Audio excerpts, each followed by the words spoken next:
దేశంలో కార్పొరేట్ లోన్ల ఎగవేతే కాదు ఆ తర్వాత రికవరీలోనూ ఎంత డ్రామా నడుస్తుందో ఇప్పుడు బట్టబయలైంది.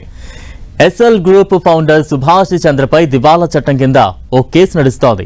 అసలు ఆయన గ్రూప్ కలిసి అప్పులు ఇచ్చిన కంపెనీలకు కట్టాల్సింది 22,000 కోట్లపైనే బకాయి ఉండగా సుభాష్ చంద్ర కేవలం 6,25,00,000 చెల్లిస్తే సరిపోతుందని తీర్పు వచ్చింది. అంతేకాదు ఆయన కంపెనీలు దాదాపు 1,500 కోట్లు కడితే సరిపోతుందని ఎన్సీఎల్టీ దయతరిచింది. దీంతో అసలు ఇంత ఉదారత, దయ ఇతరులపై కూడా ఉంటుందా అంటూ ఆగ్రహం వ్యక్తమవుతోంది.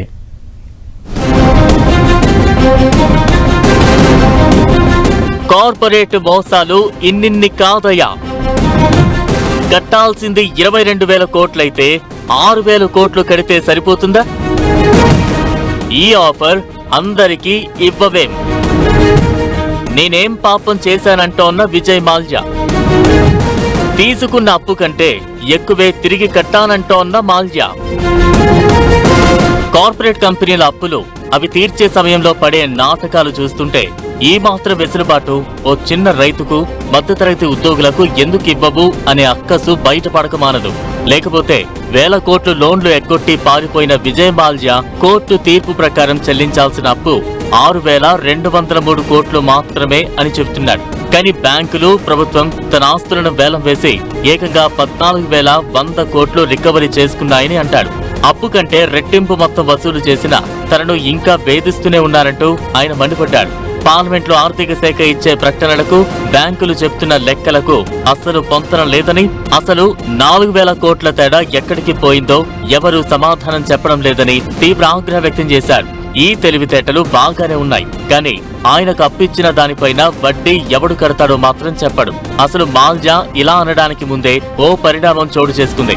ఎస్ఎల్ గ్రూప్ రుణం 22,000 కోట్లు కాగా దాని అధినేత సుభాష్ చంద్ర కేవలం 6,25,00,000 చెల్లిస్తే చాలంటూ నేషనల్ లా ట్రిబ్యునల్ ప్రకటించింది. ఆయనతో పాటు రుణాలు తీసుకున్న ఇతర కంపెనీలు విడిగా మరో 1,494 కోట్లు చెల్లిస్తే సరిపోతుంది. అంటే 4వ వంతు ఈ కంపెనీలు చెల్లిస్తే దివాలా ప్రక్రియ నుంచి బయటపడినట్లే. అయితే ప్రభుత్వం మాత్రం అబ్బే అదేం లేదు, ఇది ఐబీసీ కోర్ట్ ఫెయిల్యూర్ కాదని నమ్మబలుకుతోంది. నేషనల్ లా కంపెనీ ట్రిబ్యునల్ మాత్రం ఎస్ఎల్ గ్రూప్ వ్యవహారంలో లోన్ కి సుభాష్ చంద్ర కేవలం పూజీదారు కాబట్టి ఆ సొమ్ము కట్టాలని, మిగిలినది ఆయన దగ్గర ఉన్న సొమ్మంతా ఇచ్చినా కూడా బ్యాంకులకు ఏమీ ఒరగదని చెబుతోంది. ఇదిగో ఇలాంటి డొంక తిరుగుడు ప్రకటనలతోనే జనాలకు వళ్లు మండుతుంది. ఆయన ఆధ్వర్యంలోని కంపెనీలు తీసుకున్న అప్పులు ఆయన కాకపోతే ఎవరు కడతారు? పైగా కంపెనీ వాల్యూ చాలా తక్కువగా ఉంది కాబట్టి ఈ ప్రక్రియకే ఓకే చెప్పండనే మాటే ఇప్పుడు విమర్శలకు తావిస్తోంది. మరోవైపు సుభాష్ చంద్రకి లోన్లు ఇచ్చిన ఎల్ఐసి హౌసింగ్ ఫైనాన్స్, హెచ్డిఎఫ్సి బ్యాంకులు ఈ ప్రతిపాదనను ఆచరణ సాధ్యం కానిదిగా, చట్టవిరుద్ధమైనదిగా అభివర్ణిస్తున్నాయి. గతంలో చంద్ర చూపించిన నికర ఆస్తి విలువ 1,000 కోట్లలో ఉండగా ఇప్పుడు సడన్ గా అది కేవలం సుమారు 31.79 కోట్లకు పడిపోవడం వెనుక ఉన్న కారణాలపై లోతైన విచారణ జరగాలని బ్యాంకులు కోరుతున్నాయి.